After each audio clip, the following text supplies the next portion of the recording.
pessoal, tudo bem? Hoje a nossa aula aí vai ser uma aula de revisão, tá? Vou fazer aí uma revisão de termologia, tá? Você vê que aqui eu já coloquei algumas informações aqui para vocês, tá? E termologia vai estar falando muito de calor e temperatura, tá? E isso nós vamos falar muito desde agora até aí o quarto bimestre, né? Os próximos meses nós vamos falar muito de calor e temperatura, tá? Bom, no primeiras páginas da apostila ele fala o que é calor e o que é temperatura, tá? A temperatura é a agitação das moléculas do seu corpo, tá? Ou de um corpo, de um determinado objeto, tá? Se as moléculas estão muito agitadas, a temperatura é alta, tá? Se elas estão um pouco agitadas, a temperatura vai diminuindo, tá? E o calor é energia térmica. Energia térmica que está passando de um corpo para o outro. Energia térmica tem que ser transformada em trabalho. É passada de um corpo para o outro, ela é transformada em trabalho.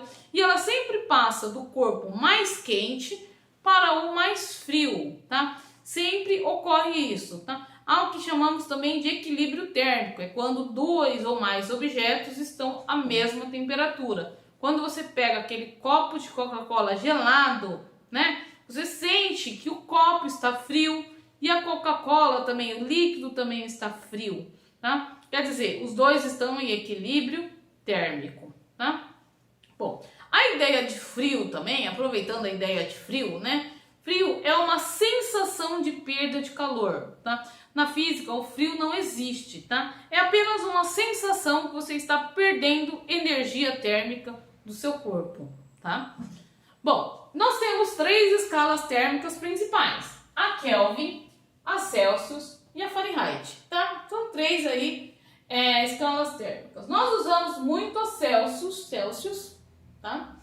Mas a oficial, que é do Sistema Internacional de Medida, padronizada em processos científicos, tá? É a de Kelvin, tá? É a Kelvin, tá? E aqui eu coloquei as três formas de transformação, tá? Você vê que aqui eu igualei, ó, as três escalas, tá? Por exemplo, se eu quero de Celsius para Fahrenheit, eu só uso essa parte, tá? Se eu quero de Kelvin para Celsius, eu posso até cortar aqui, ó, o 5 e usar só essa parte de cima, ó. TK em Kelvin, TC em Celsius e TF em Fahrenheit. Se eu quero, por acaso, transformar direto de Kelvin para Fahrenheit, eu posso, ó, usar essas duas partes aqui, ó, da nossa fórmula, tá? Eu fiz um vídeo recentemente para vocês em que eu uso essa fórmula aí para transformar de uma escala para outra, tá? Geralmente aqui, ó, cai, ó, em uma regrinha de 3 simples, tá? Bom, dilatação, tá? Dilatação é quando ocorre aí um aumento das dimensões do objeto, tá? Vamos colocar aí um exemplo de quando você coloca aí qualquer coisa, uma panela para esquentar, ela se dilata, tá? Quer dizer, ela aumenta as dimensões dele. Dilatação significa que está aumentando as dimensões dele, tá? E essa dilatação vai depender de alguns fatores, tá? Como, por exemplo, o tamanho original, o tamanho inicial dele, tá? O coeficiente de dilatação, que é o coeficiente, é o material. Cada material se comporta diferente ao ser aquecido, tá? Então ele vai se comportar de acordo com a estrutura, com as moléculas, com os dados do material, tá? E a variação de temperatura, né? A variação de temperatura é o quanto que eu aumentei, quantos graus aquele objeto aumentou, quanto que agitou a sua molécula. Isso acontece, essa dilatação, porque quando um corpo tem as moléculas suas muito agitadas, ela precisa de mais espaço, tá? Então, quer dizer, o corpo ele se dilata enquanto as moléculas estão muito agitadas, tá? Quando ela resfria e ela fica aí em uma temperatura menor, as moléculas ficam aí pouco agitadas, ele volta aí a se contrair, ele volta aí a sua temperatura, seu tamanho anterior, tá? Ele se contrai até voltar à temperatura, não, ao comprimento ou às dimensões iniciais, tá? Aqui eu coloquei os 3 tipos de dilatação: a linear, a superficial e a volumétrica. Isso vai depender de cada objeto, do que eu estou medindo do objeto. Se eu estou calculando só o comprimento dele, eu vou usar a linear. Se eu estou analisando a área dele, eu vou usar a superficial. E se for o volume, eu vou usar a volumétrica. Lembrando, ó, que o alfa é o coeficiente linear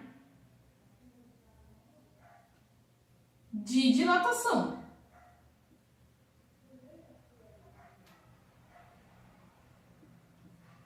Ele é o linear, por isso que aqui eu coloquei somente o alfa, tá? Aqui, ó, eu coloquei 2 vezes alfa, porque eu estou analisando 2 dimensões, estou analisando uma área, tá? Esse superficial vem de superfície, tá? Esse A é de área, eu estou analisando a área, como uma placa, por exemplo, que ficou no sol, tá? Esse 2 alfa aqui também é chamado de beta. Em alguns livros está substituído por beta. E a volumétrica é 3 vezes o alfa, porque eu estou calculando em 3 dimensões. Eu estou analisando um objeto cúbico, né? Em 3 dimensões. Geralmente aqui vai em metros cúbicos ou em litros, tá? Então aqui vai estar o gama, certo? Então, alguns livros eles substituem, certo? Bom, aí vai depender aí do caso, do enunciado, do que eu estou analisando. Se é um comprimento, se é uma área ou se é um volume. No caso da dilatação dos líquidos, né? Eu não consigo, por exemplo, esquentar um líquido sem esquentar com ele com algum objeto, né? Aqui, ó, eu costumo esquentar meu líquido dessa jarrinha, tá? Quer dizer, eu preciso de aquecer ele em um recipiente, tá? Então, não é só o líquido que se dilata, vai se dilatar o líquido e o recipiente, tá? Isso ocorre muitas vezes de transbordar, tá? O líquido, às vezes, se dilata muito mais do que o recipiente e acontece de transbordar. Nesse caso, tem que ser analisado tanto a dilatação do recipiente quanto a dilatação do líquido. As fórmulas, elas são as mesmas, tá? Acontece que o líquido é sempre a volumétrica, tá? Eu sempre calculo o volume de líquido que eu tenho, tá? Ele não tem área e nem comprimento. Eu sempre analiso direto o volume, tá? Então, anotem assim, nos líquidos,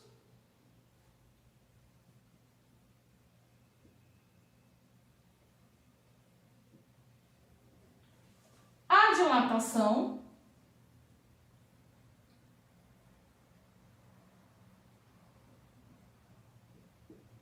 é volumétrica.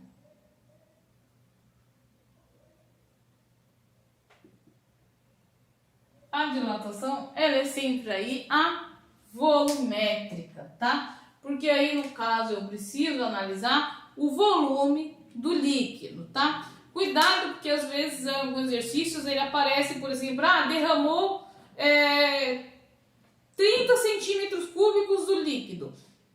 Essa não é a dilatação do líquido. A dilatação do líquido tem que ser calculada de acordo com o líquido, tá? Porque isso, quando derrama, é chamado de dilatação aparente, tá? É sempre necessário calcular a dilatação volumétrica do líquido, tá? Onde, ó, esse 3 alfa aqui, que é o gama, ele já é fornecido aí de acordo com o líquido. O líquido, ele não tem dilatação linear, ele não tem dilatação superficial, ele já vem direto na dilatação volumétrica, tá? E tem o caso da água, que eu expliquei para vocês, né? No caso da água, a água ela tem uma peculiaridade, tá? Quando ela está de 0 a 4 graus Celsius, ela não se dilata. Muito pelo contrário, ela se contrai. Quer dizer, ela diminui aí o seu volume, tá? Uma quantidade de água que está entre essa temperatura de 0 e 4 graus, ela se contrai, tá?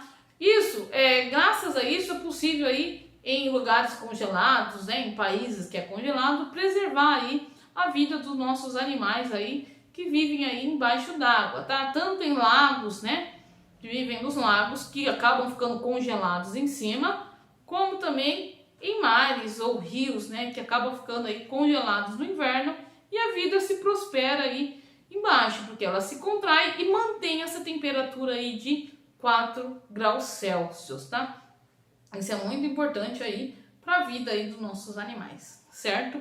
Isso é uma peculiaridade, né, chamada de dilatação anômala da água, tá? Depois dos 4 graus, né, que é uma temperatura até fria para o nosso corpo, né? É uma temperatura aí muito abaixo aí do nosso corpo. Depois dos 4 graus, 5, 6, 7, 8 e assim por diante, a água se comporta como todos os outros líquidos, tá? Ela se dilata conforme aí a temperatura que vai atingindo, tá? Lembrando que, ó, quando eu coloco delta T, significa variação de temperatura, quer dizer, o quanto eu estou aumentando, né? Tem que analisar aí a temperatura inicial e a temperatura final, certo, pessoal? Bom, pessoal, foi somente uma revisão rápida, tá bem? Só para vocês lembrarem aí a fórmula e os elementos aí de termologia, tá? E futuramente vamos falar muito ainda de calor, de escalas térmicas, de dilatação, tá? Acompanhe aí as nossas aulas, tá? Tchau, pessoal. Fiquem com Deus. Obrigado pela presença, obrigado por ter assistido o vídeo e até mais. Tchau, tchau. Tchau, tchau.